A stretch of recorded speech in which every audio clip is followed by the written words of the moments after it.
60 গ্রাম নিম পাতা দিব এটা দিয়ে না নিচে থেকে দাও এত রকম না এইখানে পেস্ট হয়ে গেছে হ্যাঁ দিয়া লাও এটা যে রসটা বাড়িছে না থাকলে দেখবা সুন্দর দিচ্ছে আটা পাতা 60 গ্রাম চেষ্টাটা কর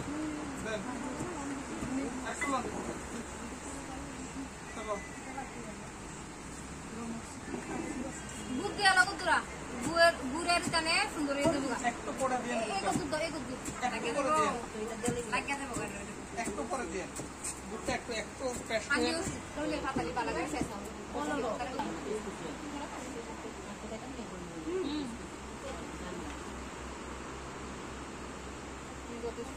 না লাগবে না একটু নিম পাতা নিচে লাগবে